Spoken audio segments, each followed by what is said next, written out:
Anda dengarkan tepuk tangan yang begitu meriah di studio Mencari Pemimpin ini karena kehadiran teman-teman mahasiswa dari Universitas Tarumanegara, BINUS, Tamrin, dan Gunadarma. Saudara, tak hanya kita semua yang ada di studio Mencari Pemimpin, saya juga akan mengajak Anda para netizen yang ada di rumah untuk ikut berpartisipasi bersama kami di Twitter kami @KompasTV dengan hashtag Mencari Pemimpin. Sekali lagi di media sosial Twitter kami @KompasTV dengan hashtag Mencari Pemimpin. Ada pertanyaan di sana, debat pertama sudah berlangsung. Siapa paslon yang jawabannya paling siap menurut Anda? Dengan hashtag Mencari Pemimpin. Ini nanti akan jadi pertanyaan untuk para narasumber yang ada di sini. Tepuk tangan untuk kita semua. Kita malam hari ini adalah drama ronde pertama. Tapi seperti apa sebetulnya drama-drama yang muncul malam tadi? Kita lihat ini dia. Yang kita ketemukan ada perasaan di masyarakat bahwa kadang-kadang aparat itu berat sebelah. Sebagai contoh, kalau ada kepala daerah, gubernur-gubernur yang mendukung paslon nomor 1, itu menyatakan dukungan tidak apa-apa. Tapi ada kepala desa di Jawa Timur menyatakan dukungan kepada kami, sekarang ditahan Pak, ditangkap. Ya jangan menuduh seperti itu Pak Prabowo. Harap tenang. Karena kita ini adalah negara hukum, ada prosedur hukum, ada mekanisme hukum yang bisa kita lakukan. Kalau ada bukti, sampaikan aja ke aparat hukum. Jangan kita ini sering gerusa-gerusu menyampaikan sesuatu, misalnya jurukamnya Pak Prabowo, misalnya ini katanya dianiaya, mukanya babak belur. Kemudian konferensi pers bersama-sama, akhirnya apa yang terjadi? Ternyata operasi plastik. Kalau ada, loh, ini negara hukum. Kalau ada bukti, silakan lewat mekanisme hukum, laporkan dengan bukti-bukti yang ada. Saya boleh membandingkan, mohon maaf. Misalnya di kabinet saya, saat saya membentuk kabinet, ada 9 menteri perempuan yang menempati tempat-tempat strategis. Misalnya Menlu itu adalah menteri luar negeri pertama. Kemudian menteri BUMN, menteri Keuangan, kemudian menteri LHK, kemudian menteri yang berani dan nekat, menteri Kelautan dan Perikanan. Kalau dibilang masalah gender, oke, kita cari, kita bisa hitung jumlah. Tapi kalau kita bilang output, ya kita bisa berdebat lagi, kita bisa berdebat lebih lama lagi. Jangan hanya perempuan diangkat dan kita bangga. Harus perempuan tapi juga cakap dan pro rakyat. Dan tidak perempuan mengambil kebijakan-kebijakan yang merugikan rakyat. Ini masalahnya. Yang membingungkan kami adalah bahwa di antara menteri-menteri Bapak itu berseberangan. Ada yang mengatakan produksi persediaan beras cukup. Tapi ada lagi yang mau import beras. Jadi ini yang membingungkan kami. Jadi kami bertanya kepada Bapak, bagaimana pejabat yang Bapak angkat, termasuk Dirut Bulog,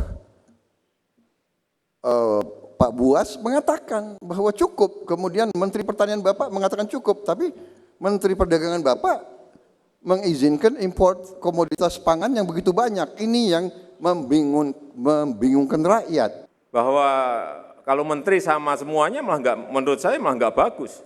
Tidak ada saling kontrol, tidak ada saling ngecek, tidak ada saling mengawasi. Penting sekali sekarang ini, tidak usah menteri itu harus sama semuanya, berbeda nggak apa-apa. Debat di rapat saya persilahkan kok, nggak ada masalah. Nanti kalau sudah rampung debatnya, baru saya putuskan, impor atau tidak, itu baru kita putuskan. Menurut saya biasa, ini menurut ICW. Partai yang Bapak pimpin termasuk yang paling banyak mencalonkan mantan koruptor atau mantan napi korupsi. Yang saya tahu, caleg itu yang tanda tangan ada ketua umumnya, berarti Pak Prabowo yang tanda tangan. Bagaimana Bapak menjelaskan mengenai ini? Saya jamin Partai Gerindra akan melawan korupsi sampai ke akar-akarnya. Kalau ada anggota Gerindra yang korupsi, saya yang akan masukin ke penjara. Sejumlah kalangan menilai drama ronde pertama, hasil ronde pertama ini justru menunjukkan ada gagal paham isu HAM, kemudian penanganan kasus korupsi yang terkesan basa-basi. Pak Miftah, Anda setuju nggak dengan hal ini?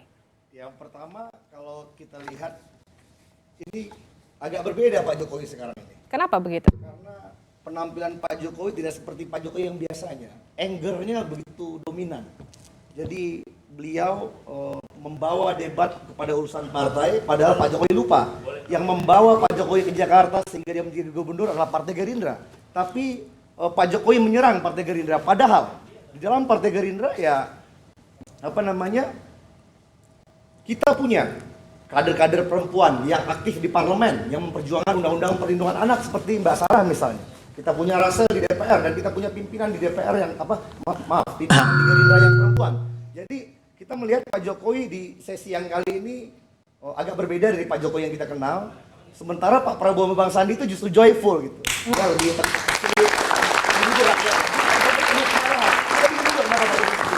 Bu Irma, tanggapi Bu Irma.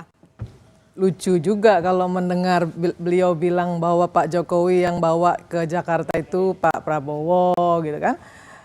Kemudian bilang bahwa Pak Jokowi menyerang Pak Prabowo. Padahal selama ini justru yang menyerang Pak Jokowi itu justru kelompok mereka terus-menerus. Ya. Mulai dari isu-isu SARA, mulai dari omongan-omongan presiden yang pelangap-longo, kemudian yang tidak punya kapasitas dan lain sebagainya. Seolah-olah mereka yang paling pinter dan paling hebat sendiri gitu loh. Kayaknya yang lain semua salah. Nggak ada satupun yang dikatakan benar. Artinya apa yang sudah dinikmati rakyat Indonesia hari ini, adik-adik semua nikmati, bisa sekolah dengan baik, kuliah dengan baik, itu nggak dinilai ada oleh mereka. Salah. Oke.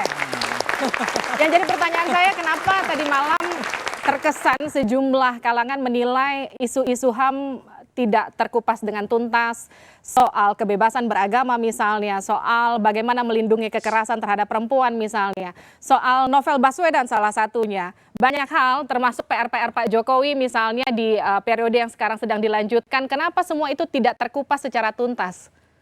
Saya ingin sampaikan kepada Adinda, waktunya kan sempit sekali. Baru ngomong beberapa patah saja kemudian sudah di stop. Bagaimana mungkin bisa mengupas sebanyak itu persoalan-persoalan? Kalau mau dikupas sebegitu banyak persoalan yang tadi disampaikan, waktunya kasih lebih panjang. Saya kira pasti akan keluar semua apa-apa yang memang harus disampaikan ke publik. Tapi memang waktunya memang sempit gitu. Waktunya nggak cukup. Begitu selesai ngomong satu kasus disampaikan sudah selesai waktunya. Kalau mau lebih panjang, silakan kita bicara dengan KPU. Kita nggak akan menolak. Kita pasti akan oke. Siap. Sepaham nggak, Pak Priyo? Oke. Poinnya mengenai waktu kita semua setuju.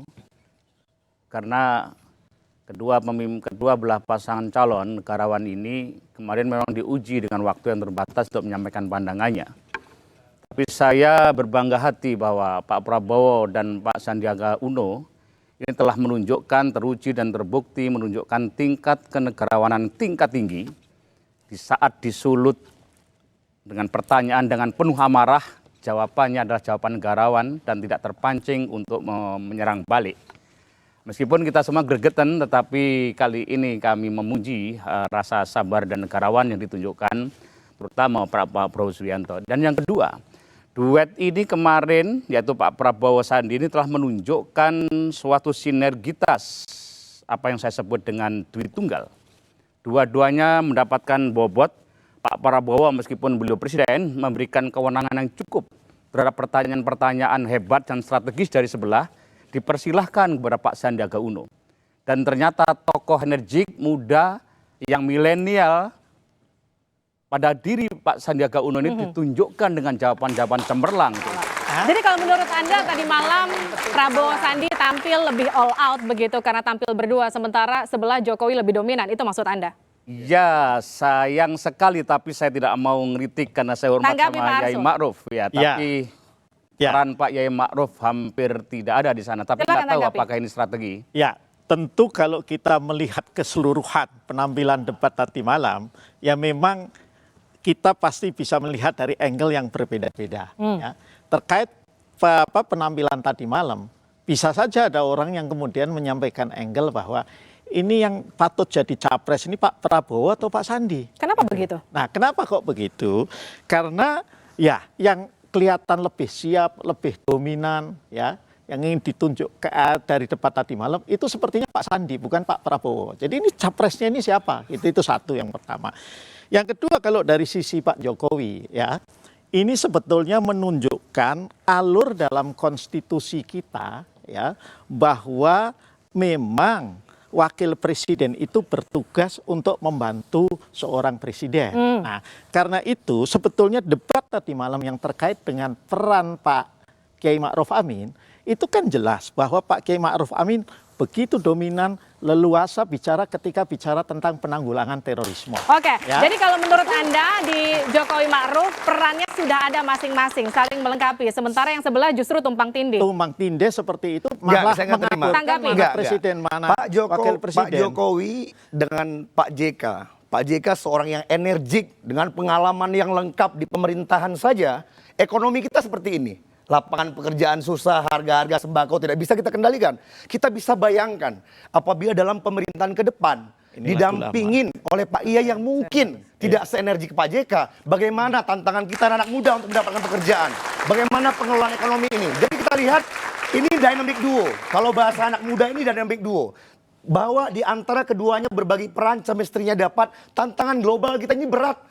Melawan perang dagang antara Amerika dan Tapi Cina. kan yang dibahas semalam soal hukum, bukan soal ekonomi. Ini jangan ngelantur Inilah, kemana-mana memang lah. kalau orang, kalau adik-adik tahu, kalau suka bicara hoax ya begini nih. Hoax di mana? Ini. Di mana hoaxnya? Coba tunjukkan hoaxnya di mana? Harga mahal. Ibu. Kemudian apa-apa sulit. Benar. Sekarang saya tanya, Tenang, sekolahnya nanti sulit saya beri nggak? waktu. Sulit nggak? Sulit. Enggak, itu udah geleng-geleng. Pak Miftah, silakan. Tanggapi. Oke, 1-0. saya jawab Bu Irma. 1-0. Oke Bu Irma, nggak ada 1-0. 1-0 ya? Sebentar. Kita bisa lihat. Santai bro, santai. Oke, kemarin kita baca survei ya. Survei dari apa namanya yang dipakai banyak dekat dengan Bu Irma. Dari indikator. Maaf, dari Carta Politika. Carta Politika survei yang mengatakan ketika ditanya pada masyarakat Indonesia, apa masalah yang Anda hadapi hari ini? Masalahnya adalah harga-harga kebutuhan pokok yang tidak stabil. Oke. Bagaimana lapangan pekerjaan? Survei dari Yunarto Wijaya. Tanya aja Bu, kan dekat sama timnya Pak Jokowi. Ini jadi pertanyaan saya juga. Kok dibilang hoax? Ini jadi pertanyaan saya juga untuk Anda, Pak Memang Miftah. susah sekarang anak-anak muda mencari pekerjaan. Oke, ini jadi pertanyaan saya untuk Lulusan Anda. SMK. Nanti. Tadi malam kita bahas soal hukum, soal HAM, soal terorisme, soal Asbun, korupsi. asbun. Tapi kenapa setiap pertanyaan yang muncul kemudian ditanggapi Prabowo Sandi dengan isu-isu ekonomi seperti korupsi dengan Asbun. menaikkan gaji? Asbun, karena asbun. Begini, memang tantangan kita ke depan ini adalah ekonomi. Bahwa ke depan Susah. orang menyebut bonus demografi. Orang menyebut the golden period of Indonesia. Kita hanya akan kuat dengan ekonomi. Hukum yang bisa membuat ekonomi itu berjalan dengan lancar. Bagaimana HAM ditegakkan supaya apa? Ekonomi itu tergerak, tidak ada yang tersakiti HAM-nya. Jadi segala ini kalau ibaratnya dalam di Amerika itu waktu pilpresnya Bill Clinton, it's all about economy, stupid. Setuju nggak Bu Irma? Atau Pak Ya, Pak ini. Arsul? Ini lagunya teman-teman di Paslon 02 itu nggak pernah berubah. Kenapa? Apa yang nggak pernah Lagunya berubah? itu harga-harga naik tak terkendali, tempe setipis ATM, itu saja lagunya gitu kan. Meskipun sudah berkali-kali juga dibantah ya. Terkait tadi misalnya survei, ngelihatnya hanya sisi yang itu, tapi tidak ngelihat misalnya sisi kepuasan masyarakat terhadap pemerintahan Jokowi Oke. ya. Yang di justru atas menarik. 70. Puas, Itu dulu. tapi kenapa ketika pencipta harga bahan pokok mereka nggak puas? Begini, Berarti ada yang salah dengan itu. Loh, ini nyalahkan lagi respondennya atau surveyornya lagi ini. Oh, enggak dong. Artinya seperti ini, bahwa di satu sisi masyarakat terutama yang menjadi responden itu puas terhadap pemerintah, tapi memang ya masih ada hal-hal yang harus dikerjakan lebih keras lagi oleh pemerintahan ya. Itu memang tafsirannya harus seperti itu. Kalau tafsirannya kalau gitu antagonis lah. Kalau gitu yang disalahkan Oke, adalah tepuk tangan rakyatnya dulu. lagi yang jadi Saya lempar ke Mas Arief. masa nyalahkan rakyat. Saya lempar dulu ke Mas Arief. Itu. Debat tadi malam anti klimaks, setuju nggak? Setuju, ini sebenarnya salahnya KPU. Kenapa salah KPU? Nah, tadi malam itu bukan debat, tadi malam itu kayak kuis. Kayak kuis, Anda mau nomor berapa dibacain kan gitu. Terus kayak lagu di radio, Anda meminta kami memutar, AMKM. Nah, jadi tadi malam bukan debat, itu satu hal. Jadi KPU perlu dimintakan pertanggungjawabannya, karena ini pakai duit rakyat, duit negara. Oke, Itu tapi bukan soal isu-isu HAM yang nggak keluar tadi malam? Ya itu satu. Yang kedua isu HAM, saya mohon maaf. Pertama saya mau bilang auranya seperti pertarungan di antara kedua calon. Yang dibicarakan partai Anda, kabinet saya, kayak begitu. Padahal kita lagi mau melihat, harusnya mereka melihat kepada rakyat. Itu satu. Yang kedua, nggak keluar dari Jokowi karena sebagai petahana harusnya kan dia memamerkan capaiannya atau dia berani mengakui kesalahannya dari 5 tahun terakhir, ya kan? Di pihaknya Prabowo juga nggak berani mengorek-ngorek problemnya si pemerintahan sekarang. Akibatnya apa? Satu, salah konsep pertama. Yang kedua, salah kutip. Yang ketiga, salah gunakan kasus. Saya jelaskan satu persatu. Salah konsep. Di 01 Pak Jokowi ketika bicara soal hak asasi manusia, lebih pro pada hak atas pembangunan. Dia bilang tidak perlu tidak diutamakan hak sipil dan politik, lebih pada hak ekonomi, sosial, budaya, dan mengacu pada hak atas pembangunan. Konsep hak atas pembangunan secara akademik maupun secara normatif itu adalah tempat bertemunya hak sipil politik dan hak ekonomi, sosial, budaya. Saya simpulkan artinya gini, artinya tadi malam betul bahwa ada argumen bahwa gagal paham soal isu HAM. Justru banyak isu-isu HAM yang nggak keluar. Betul, lalu di kasus pelanggaran HAM masa lalu yang dijanjikan di Nawacita akan diselesaikan. Yang sebetulnya juga bisa membungkus pertanggungjawaban terhadap Prabowo. Itu justru dibela oleh Jokowi dengan cara tidak ada bukti. Ya kan? Lalu seminggu sebelum debat tadi malam, Kejaksaan Agung mengembalikan berkas ke Komnas HAM. Nah, sekarang saya mau saya sampaikan. Kalau memang ada bukti-bukti yang tidak bisa dilengkapi, tidak ada, saksi-saksi tidak ada. Nah, penjelasannya apa? Penjelasannya apa dari Jokowi? Kenapa artinya kalau menurut Anda kedua paslon tadi malam main aman, mereka sama-sama tidak mau menyerang isu HAM secara substansial. Malu-malu kucing. Malu-malu kucing. Usai jeda di Mencari Pemimpin.